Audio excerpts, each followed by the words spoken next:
Hello everyone, welcome to Office Adda 24/7. My name is Niharika Walia Bhatnagar and I am with you with the area of Advanced Business and Financial Management. So today we are going to talk about CAIIB 2023. I hope you remember the examination will be starting from November end, that is November 26th. So then you have how many months right now? It is August going on. You have August, September, October as well as November. Currently, you have around 4 months in your hand. That means at this point of time, if you feel that there is this ample of time, then probably you need to re-strategize your work, because at this point of time, if you look at the time that you are left with, those 4 months would also include the festivals, that would also include your office work, that will also include your family life. So ultimately what would happen is you won't have much of time, because considering the fact each and every module, if I talk about only the ABFM module now, it is more than 600 pages. So if I look at the entire scenario, it's gonna take a lot of time. So it's way better that you start early, because starting early will never be a problem. Starting late will be a very big problem, because ultimately if this is your first attempt, then it's way better that you clear it up in the very first one. Then and at the same time, if this is a repetition, then probably you already know the pain of going through it after every 6 months. है ना? So then it is way better that we start right now and then end it up before the examination. In any case, in our courses you'll not only get the classes there, but also you will get mock tests, you will also get practice papers, you are also getting these YouTube sessions, you are also getting the paid classes, the content based classes. MCQs are done in that class as well. We'll be coming up with marathons, mini marathons, doubt classes, and whatnot. I have told about so many things. Can you do all these things in the last month?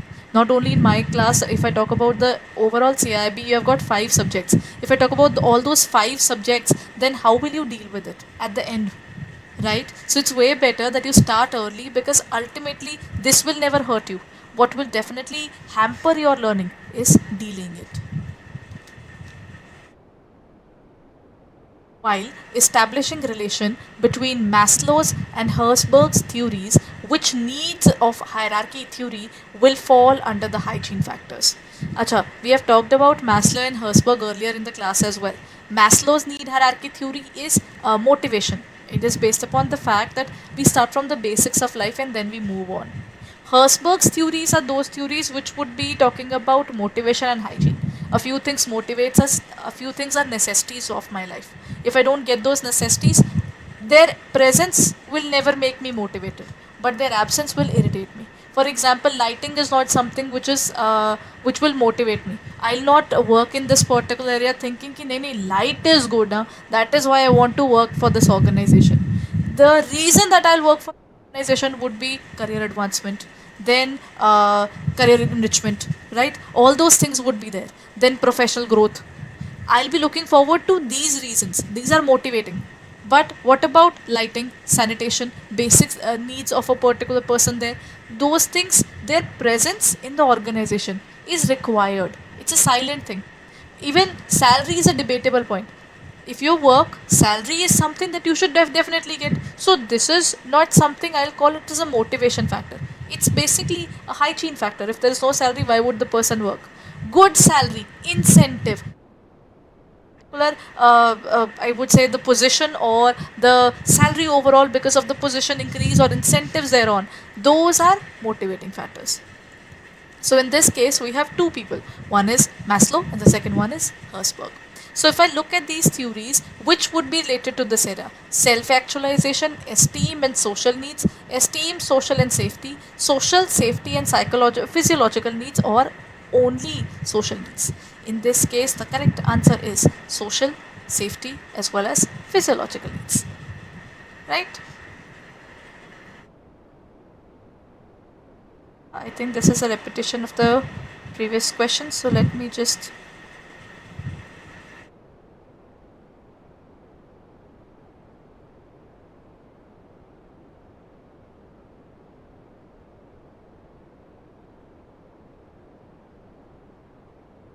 okay. There it is. Here comes the next question.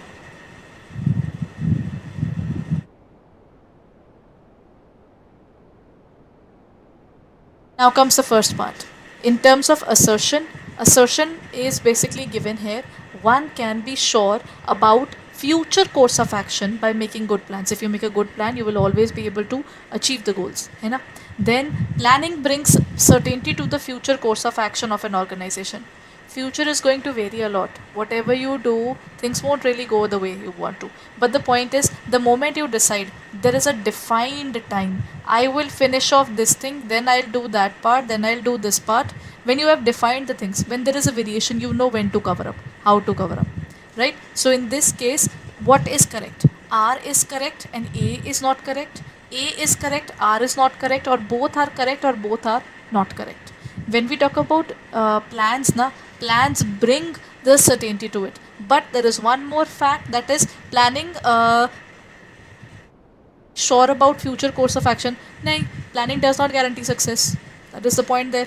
If I talk about this, again, dynamic situations, the plans will fail.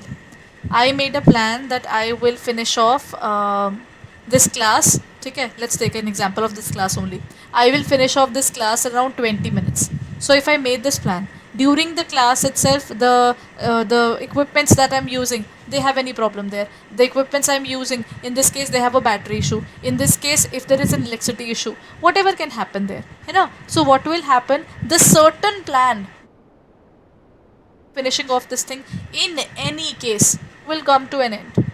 Why? Because a variable that I thought will be a constant, that the equipments are going to work fine, internet is going to work fine, everything is going to be fine, that will come to an end. So in this case, that would be the point.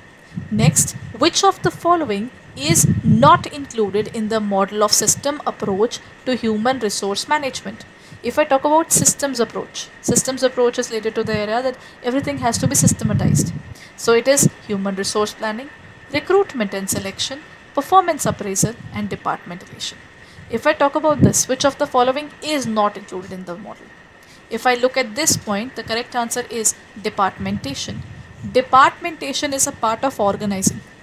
When you divide the work into different areas altogether. Departmentation. Which of the following is not true about proactive planning? See, there are two kinds of planning, proactive and reactive. First is proactive. You know that certain problems can come, you have planned for it right away. That is called proactive. Second is, you know that something has happened and then you plan according to that particular situation. That is called reactive planning. Two kinds of planning sorted. It's a way of thinking about managing the future risks, anticipating the future contingencies, reacting to the external events, getting ready with alternative routes for unforeseen situations. The point is, when you are being proactive, one thing that you are doing is that you are working for your, this is not, correct. This is not, which is not proactive. Reactive is not being proactive. So in this case, the correct answer would be reacting to the external events. Next point. MBO is effective way of planning and organizing the work. There's one more pointer before I come to this question. If I talk about being reactive, how can we define the being reactive there? Okay, there is some disaster. If there is some disaster, when we plan according to how to cope up with the disaster and then we prepare, this is reacting to an external event. For example, flash floods. Nobody was expecting the flash floods. It just came out of nowhere and then it damaged a lot of property. One thing sorted. Reacting to the external events. Second pointer.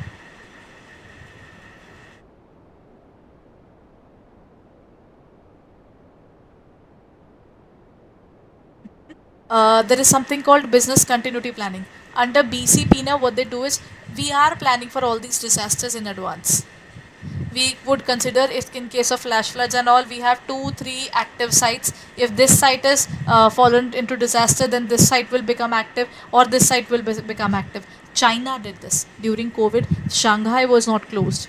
If you'll go through the particular details, they will state that Shanghai was not closed even throughout the entire COVID era. That means they were still producing. It was closed down, it was kept in isolation, but the place wasn't really kept that way. That means they were always prepared that in case there is some problems that can occur in future, how will the organization manage with it? So in this case, the point is that you have to be reactive.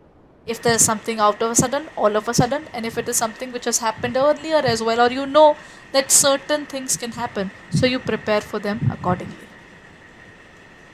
Next point, assertion and reasoning. MBO is effective way of planning and organizing the work. If I talk about management by objectives, what is it? It's an effective way of planning and organizing the work. Reasoning. Employees participate in setting the objectives. Codes, both A and R are correct. Both A and R are false. A and R is A is true, R is false, A is false, but R is correct. If I talk about the MBO, that is management by objectives. MBO talks about what? MBO. It is basically a process which says management objectives. That means the entire organization is run by goals. We have defined goals and we run by those goals. There's nothing else that we worry about but those goals. So when we are talking about only those goals, what are we going to do? In this case, the correct answer is A is true, but R is false. Who decides the management? Who decides the goals? The management sets the goals. There are many, I would say, very few organizations where employees are having that kind of thing, where employees will have that particular chance of working there. So in this case, it would be employees participate in setting the objectives. This is very limited, but remaining thing goes that way.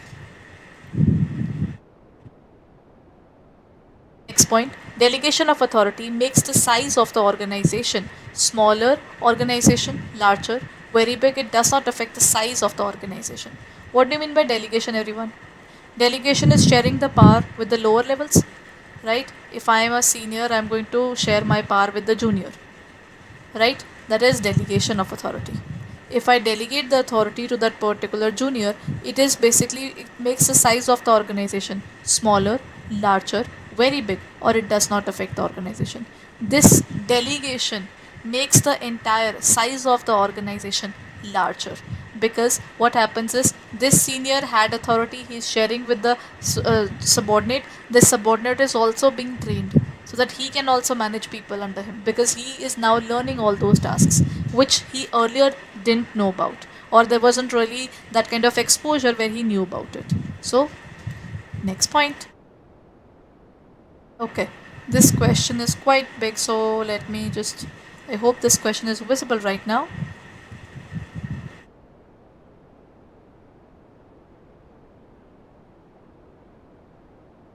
Identify the steps involved in the planning process. If I have to look forward towards the steps that are involved in the planning process, what are those, everyone?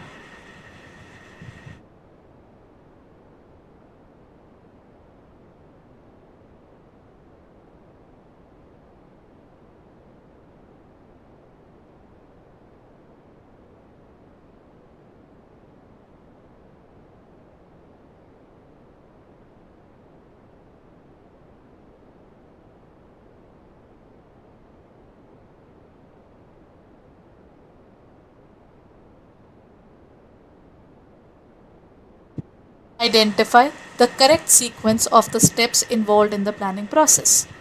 A.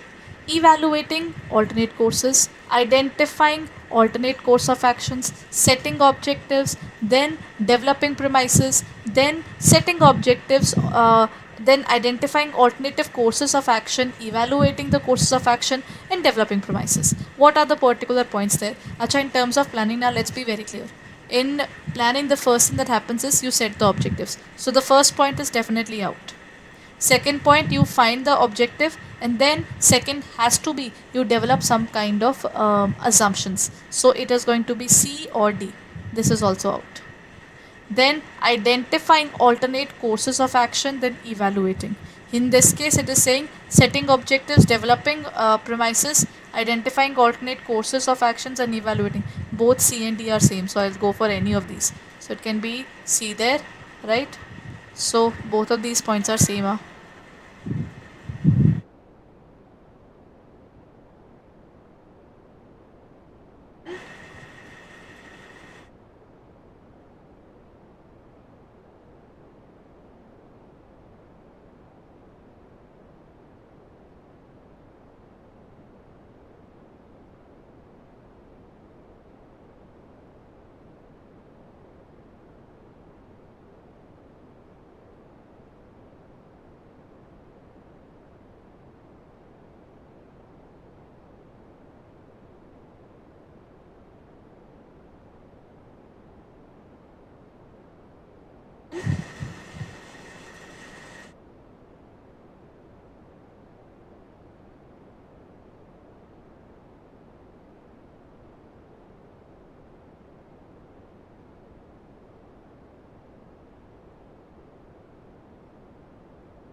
So let's move on and talk about the next question. The next question is about packaging is said to have a unique capacity to make products stand out in the crowded places. Therefore, convenience of the customer is at the top of the mind of the marketer, as they are focusing on developing packaging that is easier to open to protect against breakage, maintain freshness during delivery, and keep the consistent look and feel across the multiple channels. Identify the type of plan that is described: program, method, strategy, or rule. But basically, the packaging has played a very important role. Planning is something that when you are planning, how do you make your product stand out in the market? Your packaging is such premium kind of thing that people would think that "Arre, this is a very very good product." है ना? So in this case, what would be the answer? The correct answer would be it is a strategy. If you make a particular attractive packaging, that will make your work attractive. Okay? So it is basically a strategy. Next point. Sam is striving to earn 40% in the current financial year. Identify the type of plan being described in the above lines: method, objective, strategy, or program. When someone is trying to achieve a particular goal, it is their objective. Objective is something that has been developed from the era of, okay, let's talk about it. First and foremost thing in terms of the learning is mission of the organization. On the basis of mission, we have vision. On the basis of mission and vision, we make objectives. On the basis of objectives, we make strategies. And then all the particular plans are made after these. Okay? So this is the sequence of the organization. Objective. Next question.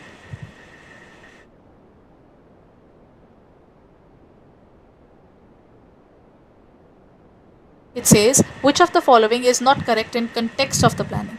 Planning is a mental exercise. Planning involves decision making.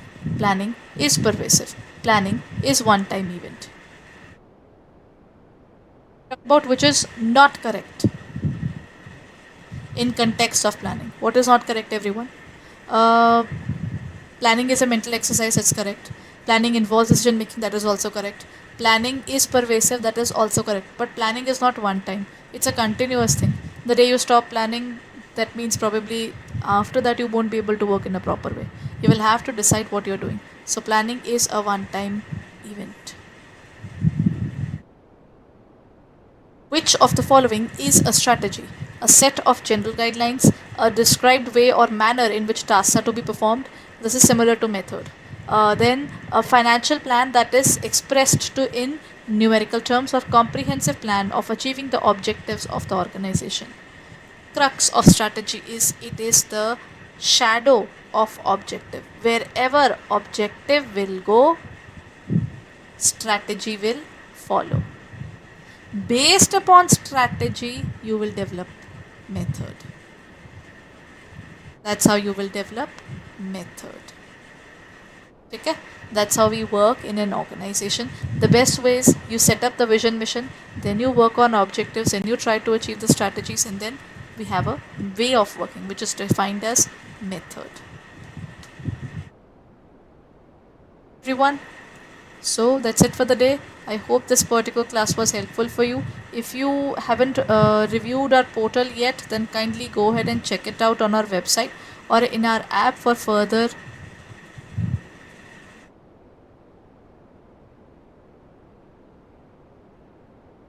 details. You can look forward to it. Okay?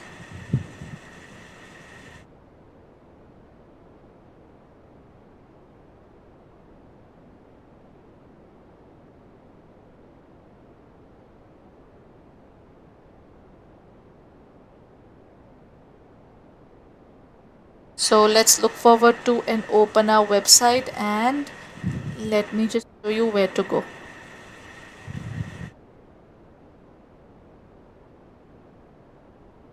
You just have to go to www.adda247.com, and then you have to go on to the area of JIB and CIB, go on to the area of the CIB November 2023 area. Then open up the CIB Mahapack 2.0. Currently it is available at 81% discount. A very good opportunity to look forward to. You can purchase it for 7367.40. What you can do here is you will get it for 500 online live classes. Previous recorded videos are also there. The previous batches are also available to you. Ebooks are also added. 92 test series are there, right? And in this particular area you will not only get live classes, bilingual and premium English medium batch both opened up for you. Then in this case you will also get marathons, mini marathons as well as mega marathons, as well as you will be getting practice paper, doubt sessions and whatnot. We are adding all these things now in our Mahapack. That means at this point of time if you buy it you will get it for 12 plus 12. The Mahapack is available for 20. You will pay for 12 months and you will get it for 24 months. If you will buy it, it would cost you 10,314. If you buy it for 6 months, then you will get it for 12 months. And if you apply the code that is JC80, you will get it for 7367. Right? So if you're looking forward to it, then kindly go ahead and check out the CIB Mahapack, because if you buy this Mahapack you don't have to separately buy a revision course. The revision batch will also be a part of it. We normally go through the revision batches, MCQ, whatever batches we are coming up by the end, all those batches would be opened up for you. So kindly go ahead and check it out on our website or in our app for further details. Thank you everyone. We'll be meeting